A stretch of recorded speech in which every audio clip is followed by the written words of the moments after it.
एक सवाल जो सभी के मन में है, क्या ये सिर्फ एक प्लेन गिरा या फिर पूरे सिस्टम की लापरवाही और बेपरवाही का सबूत आसमान से जमीन पे आ गिरा। AI-171 क्रैश हुआ, लेकिन गलती किसकी थी? सरकार की, DGCA की, एयर इंडिया की, बोइंग की, या फिर उन सभी की जिन्होंने वार्निंग होने के बावजूद आंखें बंद रख ली? क्या हर बार मुआवजा देना काफी है या फिर इस बार किसी को जिम्मेदार ठहराया जाएगा? अहमदाबाद 12 जून 1:38 पर एयर इंडिया का बोइंग 787 ड्रीम लाइनर लंदन के लिए उड़ता है और कुछ ही मिनटों बाद मेघानी नगर के बीजे मेडिकल कॉलेज पर यह प्लेन क्रैश कर जाता है। 241 लोगों की मौत हुई, सिर्फ एक सर्वाइवल बचा। फ्यूल का टेम्परेचर इतना ज्यादा हाई था कि होम मिनिस्टर अमित शाह ने भी कहा वहां पर किसी को बचा पाना ऑलमोस्ट इम्पॉसिबल था। 20+ मेडिकल स्टूडेंट्स भी इस हादसे में इंजर्ड हुए और कुछ की तो क्रिटिकल कंडीशन बताई जा रही है। अब सवाल उठता है, ये क्रैश हुआ क्यों और किसकी जिम्मेदारी थी?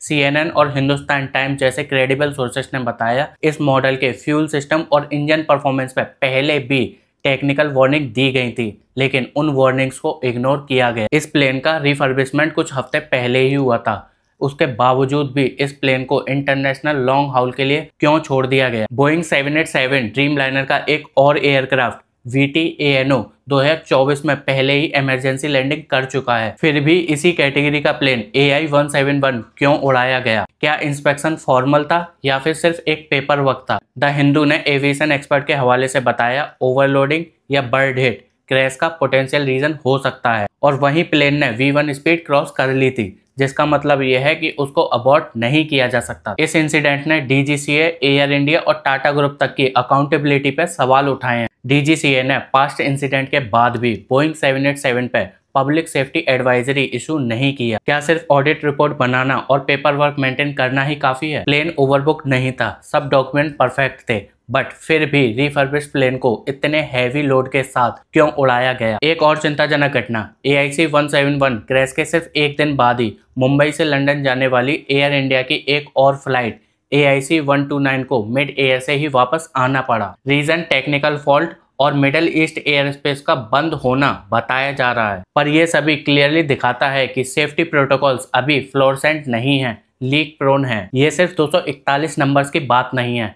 एक गुजराती फैमिली, एक UK बेस्ड डॉक्टर, फॉरेनर्स जो इंडिया घूमने आए थे, बीजे मेडिकल कॉलेज के स्टूडेंट्स जो अपना फ्यूचर ब्राइट करने इस कॉलेज में आए थे, बट इस आग में उनका फ्यूचर जलता हुआ नजर आया। 4 MBBS डॉक्टर और एक डॉक्टर की वाइफ इस प्लेन क्रैश में ऑफिशियली मारे गए हैं, और अभी तो बहुत सारे स्टूडेंट्स हैं जो इंजर्ड हैं और अभी कुछ क्रिटिकल कंडीशन में भी हैं, और अभी तक सभी पैसेंजर्स के नाम सामने आ चुके हैं। आप वीडियो को पॉज करके उनके नाम देख सकते हैं। इतने बड़े हादसे के बाद भी एक मिरेकल हुआ, सिर्फ एक सर्वाइव बचा, जिसका नाम रमेश विश्वकुमार बताया जा रहा है। वो प्लेन की सीट नंबर 11A पर बैठे थे, जिनको अभी फिलहाल सिविल हॉस्पिटल में एडमिट किया गया है। प्लेन का सीट अरेंजमेंट कुछ इस तरीके का था, जिसमें एग्जैक्ट 11A पर रमेश बैठे हुए थे। रमेश कहते हैं कि प्लेन के टेक ऑफ के 30 सेकंड बाद ही एक लाउड नॉइस आया और अचानक से ये सब हुआ। फिर जब आंखें खुली तो चारों तरफ बॉडीज ही बॉडीज पड़ी हुई थी। PM मोदी ने भी स्टेटमेंट दिया कि नेसेसरी असिस्टेंस प्रोवाइड की जा रही हैं,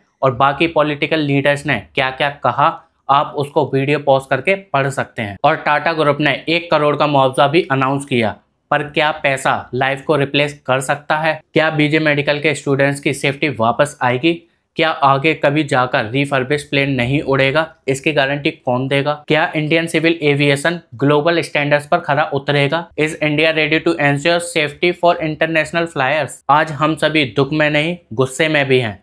क्या DGCA को रीस्ट्रक्चर करना चाहिए? क्या एयर इंडिया के सेफ्टी प्रोटोकॉल्स आउटडेटेड हैं?